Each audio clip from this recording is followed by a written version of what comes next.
What's going on, everybody? Donnie here with another video. Now, in the hustle and bustle NHL, most people are solely about business, and more business. Some people tend to forget the unsung heroes who grind every single day, giving up their body to make the crowd jump on their feet. No, I'm not talking about players, I'm obviously talking about the mascots. The NHL has 30 mascots, and I'm right here, right now, to rank all 30 top to bottom. The Rangers are the only team without a true mascot, so for now, only the 30 we have. Let's get into this one. Number 30, the OCTOPUS from the Red Wings.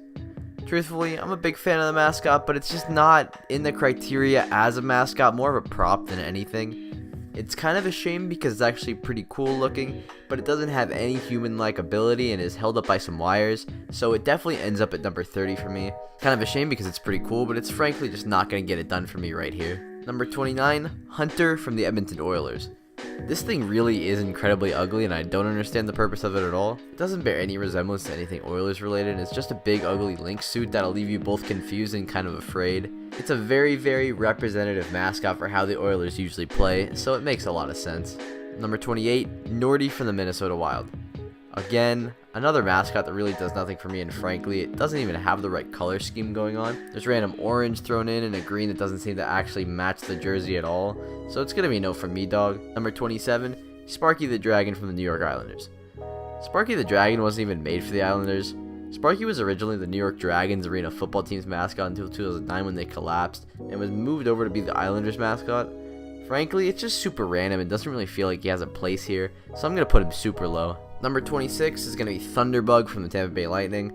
THUNDERBUG is another mascot that seems kind of out of place. More than anything, just being an ugly hunk of yellow doesn't really make any sense. It's just an overweight knockoff version of a B-movie character, so I'm going to take a hard pass on THUNDERBUG. Number 25, Bernie from the Colorado Avalanche. I'm a bigger fan of the former mascot of the Avalanche, HOWLER the Yeti, and Bernie just doesn't get it done for me. It's a big St. Bernard mascot with a tongue out, and I'm really not sure why it's a real thing at all at this point. Definitely not a big fan of Bernie.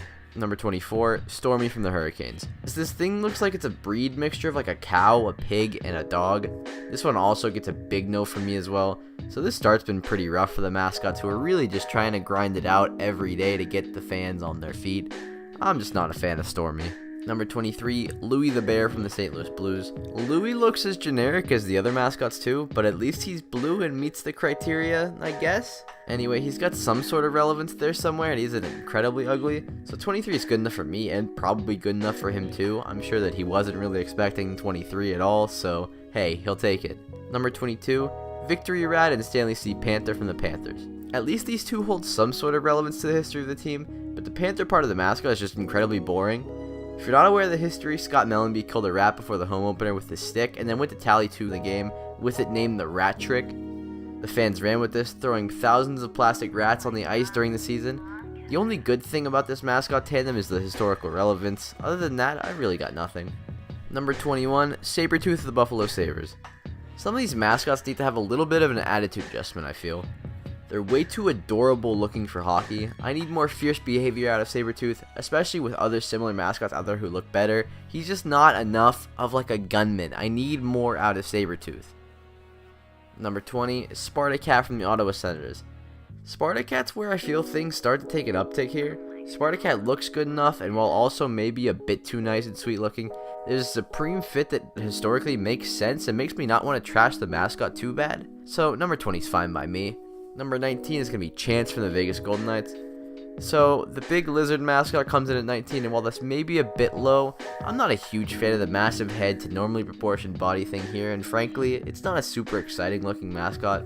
I feel like Vegas could have done a lot better, but Chance is still a very solid mascot. Number 18, CARLTON from the Toronto Maple Leafs. CARLTON's cute and all, but it's a very mediocre looking mascot at this point with all the upgrades and new ones coming out. I'm not saying CARLTON doesn't deserve respect because it's just not the case. I'm saying CARLTON looks way too plain, and I feel like the Leafs missed out on a chance to really do something special here. Number 17, Victory Green from the Dallas Stars. This might be the first head scratcher, but there's something about this green ball of fluff that really gets me excited. If I was a Stars fan, I'd try my best to take a picture with this mascot whenever I went to a hockey game. I think it's more that it's just a really funny looking mascot than anything here. There's not much there, but it's pure green and it's just funny. It's something to laugh at. Number 16, Blades from the Boston Bruins. This is where the mascots all get good. I'm a fan of Blades' simple yet well designed look, and he's an iconic mascot in terms of the Bruins franchise. I'll definitely give him credit where credit is due, and while I think there are multiple better, Blades isn't one to sneeze at. Number 15, NJ Devil from the New Jersey Devils. Simple, NJ Devil's too happy. I don't understand the thought process of his eyebrows not being anywhere near proportion or the fact that he has a mustache but no goatee. But NJ Devil's a real classic, and again, really nothing to sneeze at. He's kind of iconic, and when you see him there in person, it's like, okay, maybe he's not that bad. But I'm just going to put him at number 15 because I don't think that he's any better than any of the 14 above him. Number 14, Howler from the Arizona Coyotes. I'm a big fan of Howler. Well, he's too happy. He fits perfectly, and he's actually the animal that his team is named after, which is a huge plus in my eyes. He wears the helmet and would likely be iconic if the fanbase had any type of oomph behind it. Until then, he lands at 14. Number 13, Stinger from the Columbus Blue Jackets. Stinger is iconic as well, but to a point, frankly deserving higher, but there's only so many spots. Stinger's pretty ugly and the color's disgusting, but he's funny, and that's one of the main things we look out for in mascots. Funny is good, so Stinger gets 13. Number 12 is YOUPPI from the Montreal Canadiens. YOUPPI was adopted by the Canadiens when the Expos left Montreal, so he gets just outside of the top 10. YOUPPI's a total savage, rocking the exclamation mark as his number and walking around the place like he owns it. Mad props for YOUPPI, can't hate on the class. Number 11, HARVEY from the Calgary Flames.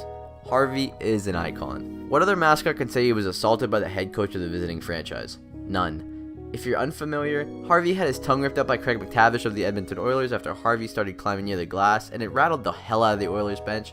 Mad props for that one, so number 11 is a good spot for HARVEY. Number 10, Tommy Hawk from the Blackhawks. Tommy Hawk is iconic and is a hawk, so give him some credit.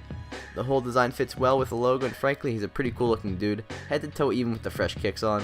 Big fan of Tommy Hawk, so number 10 sounds good. Number 9, Mickey Moose from the Winnipeg Jets. Mickey is a perfect mixture of scary yet lovable, so he gets a high rating from me for that. Mickey's got a story, working hard for decades to get called up from the AHL Manitoba Moose, so I'm going to give him all the respect he deserves at number 9. Hell of a mascot. Number 8, Gritty of the Philadelphia Flyers. Gritty is a straight fool and nobody can really argue that. Truthfully, Gritty's a disgusting cretin that somebody's kid drew up in a nightmare, but somehow he's made the entire hockey world either fall in love and treat him with respect and dignity, or just kind of sit there and be like, he's really just an orange blob of fluff and fur with googly eyes that steps out on the ice for the first time that everybody's like, what is this? Don't judge a book by its cover, or do, I'm not sure, but hey, Gritty is a future classic waiting to happen. Number 7, Finn the Whale of the Vancouver Canucks. I'm a big fan of Finn. It's a lovable mascot right there. Finn looks good, has good energy, and just fits the Canucks well. I don't know what it is, but Finn really does it for me here. There's nothing I can outwardly hate on, and that's a refreshing feeling, so number 7 sounds about right. Finn will definitely take 7. Number 6, ICEBURGH from the Pittsburgh Penguins. As much as I hate to say it, ICEBURGH is amazing. It's a perfect addition of a penguin mascot, and while the eyes might look kinda goofy, there's nothing really hateable on the mascot of the league's most hateable team. That's something special right there, folks. Number 5, Nash from the Nashville Predators. Nash has a social media presence that's among the best of the league's mascots and does some crazy tricks and stunts, so top 5 it is for the Predators mascot. Nash looks good and is proportionally sound, which is a breath of fresh air in a world full of gritties. 5 it is. Number 4, SLAPSHOT from the Washington Capitals. Some of you may think this is a bit too high, but I feel like SLAPSHOT might be the best bang for your buck in terms of mascots who look like they should in terms of team location and name. With Washington being the capital and the bald eagle being super iconic in America, it just makes sense. SLAPSHOT's often getting in trouble and getting caught up in some antics, making his legacy as a mascot even better. It's a beautiful mascot that makes pure sense, so number 4 it is. Number 3, Bailey from the Los Angeles Kings. Bailey has energy that might not be matchable by any of the other mascots. It might be the most active of social media on any of the mascots, period. So I'll give him mad props. Bailey's been around for a while now and just looks super good with the clean Kings jersey and black outfit around him. I'll give him credit where credit is due. Number 3 is perfect for him. Number 2, SJ Sharkie from the San Jose Sharks.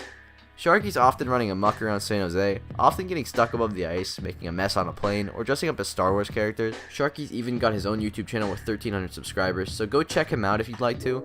Pure classic in terms of mascots, so number 2 is where he's going to land. No arguments from me. Number 1, Wild Wing of the Anaheim Ducks. Let's face it here. Wild Wing is the pioneer of tomfoolery among the mascots in the league and is a fan favorite, easily recognizable wherever he goes, and just a pure beaut altogether. There's no argument against Wild Wing, flying in from rafters and interviewing Randy Carlisle on occasion. What can't this guy do? Big fan. Thanks everyone for watching this video. Let me know if you think differently than I do. Follow me on Twitter at DonnieOnTheHorn and subscribe to me here. It would mean the world to me. I hope you all have a great rest of your day, and I'll talk to you all later. Goodbye.